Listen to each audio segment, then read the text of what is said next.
So how to avoid getting divorced and how to kind of avoid red flags, if you like.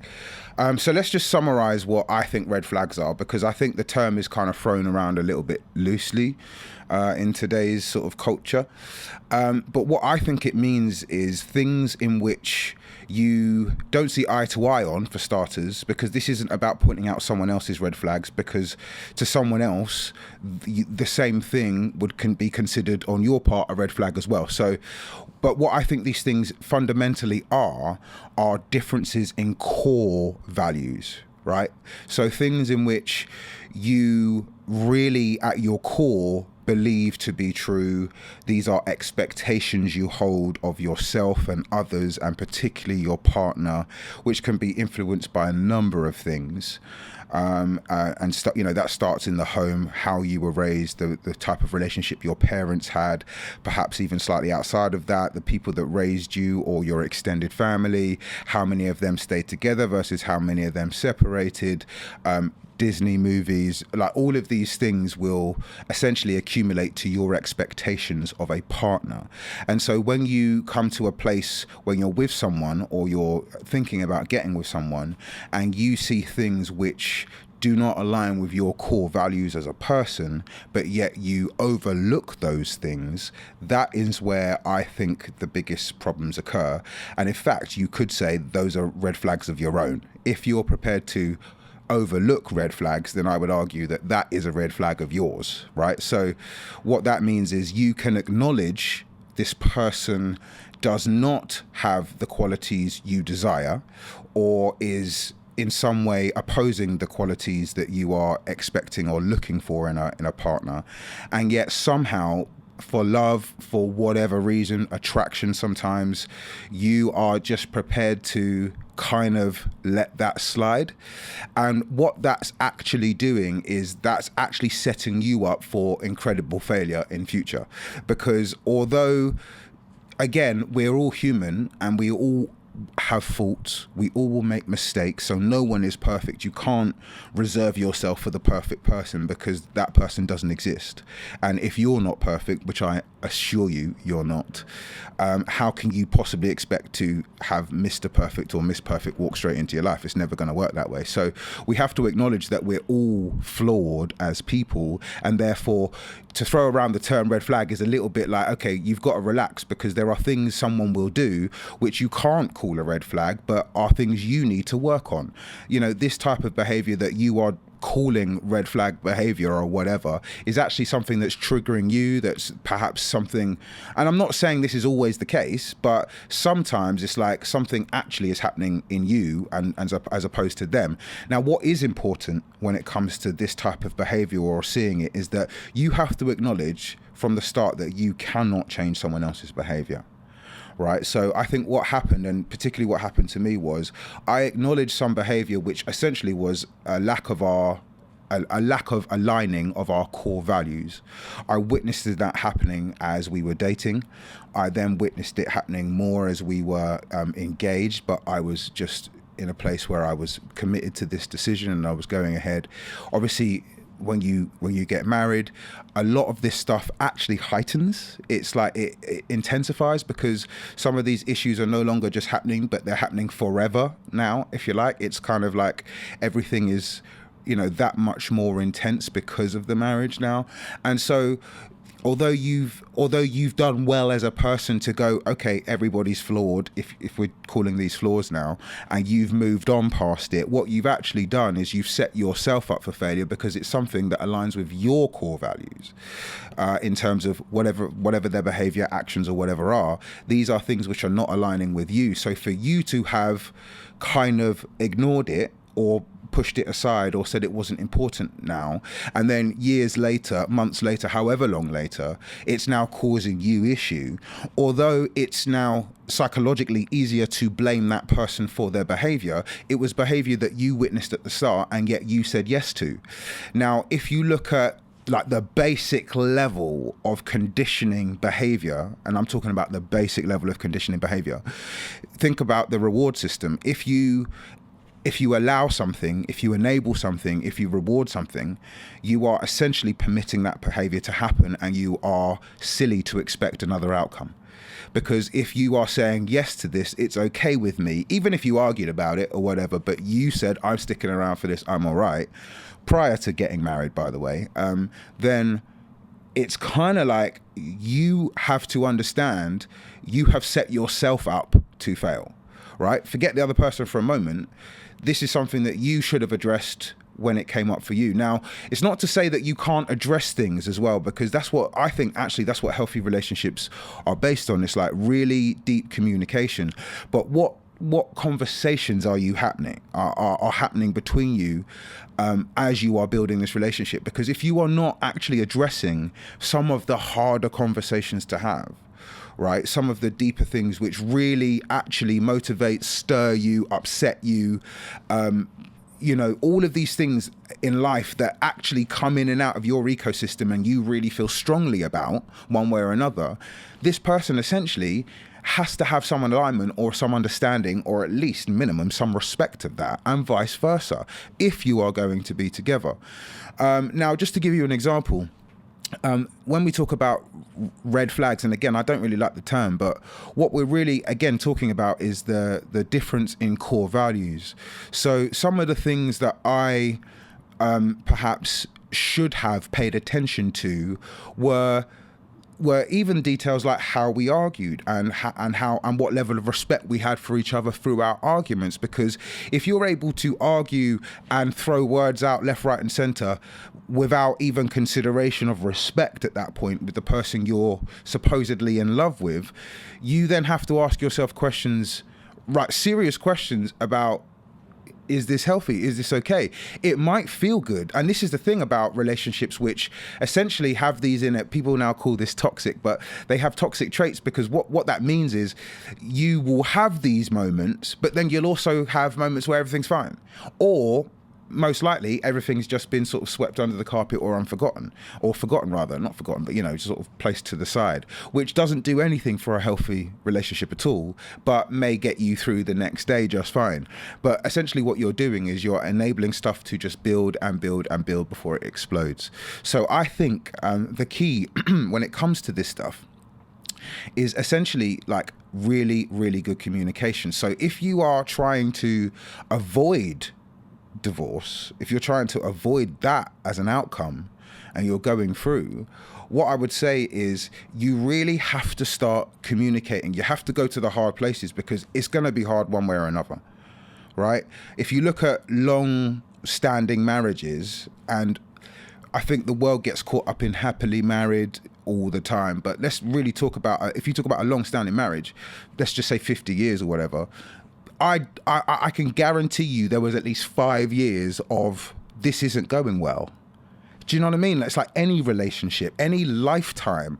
If you have survived 10 years, 20 years, 30 years as a married people, you have to understand you've gone through life together, right? It's not just being you two sitting on a beach looking into each other's eyes. That was the honeymoon. That was the beginning stages, but life kicked in.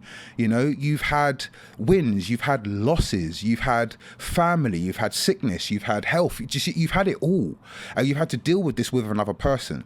So before you go saying, they're to blame for my hard life and life. No, life is hard with or without someone. You chose to go through this with someone. So in theory, you at least have a partner. Now, if this person, of course, right now is anti you and you're anti them, then it doesn't feel like a partner. It feels like a weight. It feels like with everything else that's going on in life, you've now got to look after this thing, which is supposed to be your foundation, your rock, your support.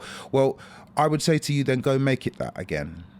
You're gonna have to work on things. What you get out of life is what you prioritize, essentially.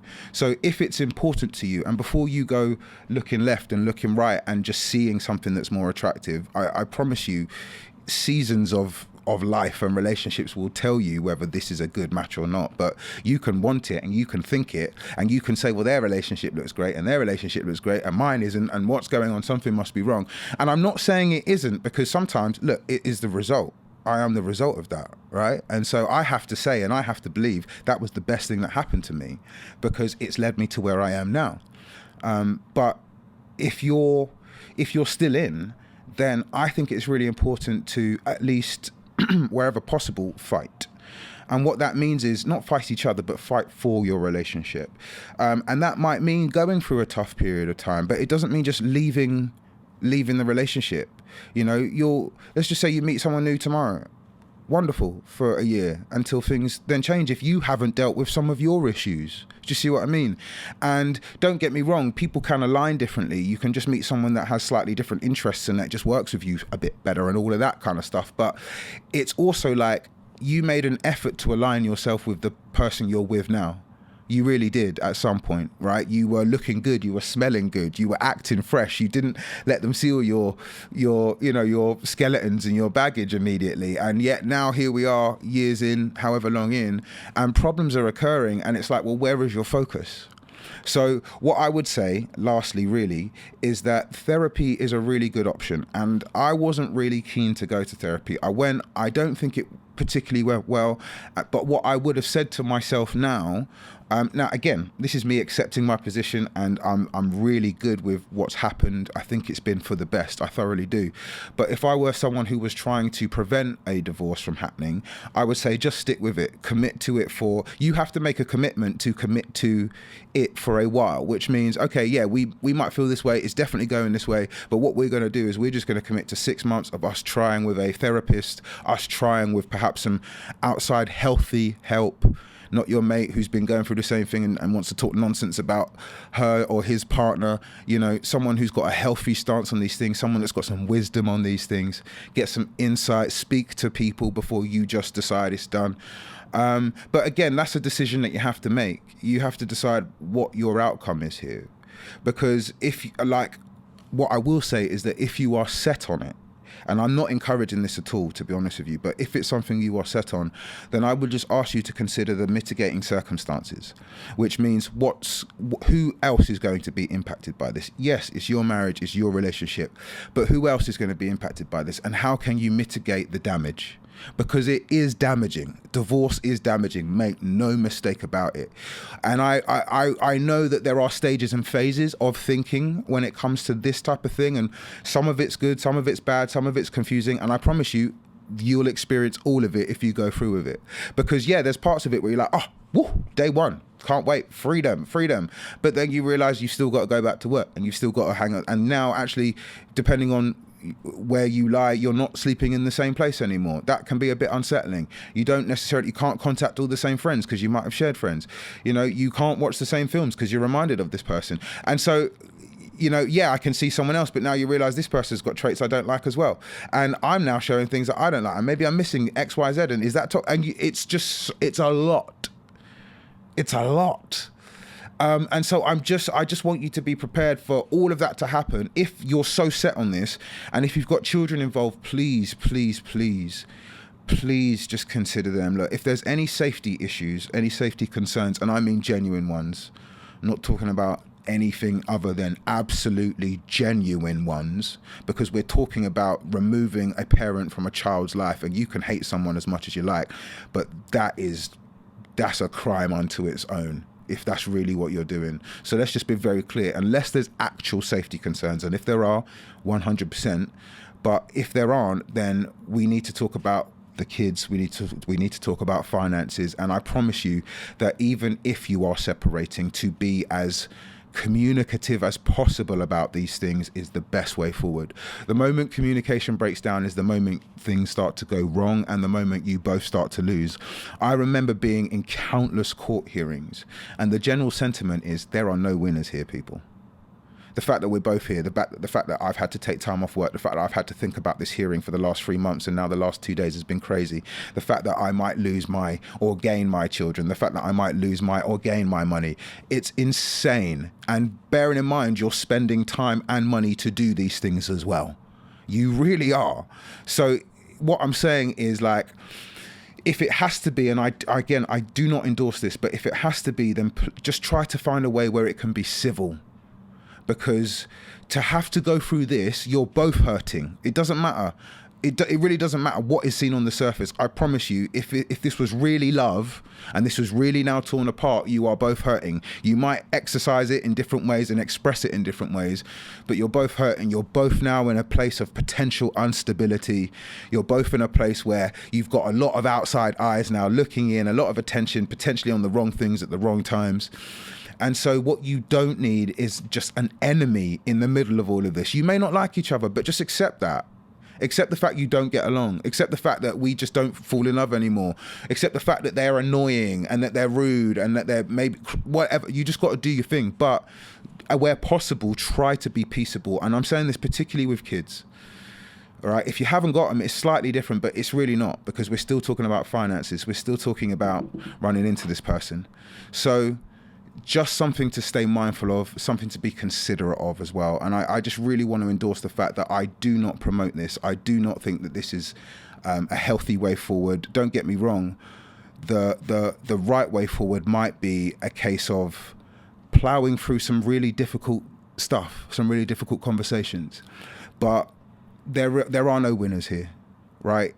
3 years later, in my position, I still don't honestly feel like I'm back at zero. You know, if we consider net zero, right? I'm still not back there. What I will say is that I've had a very bad experience that has, as of late, started to evolve into a slightly better, slightly more civil experience. So it's been a long time coming and there's still ways to go. Let's just be very clear about that.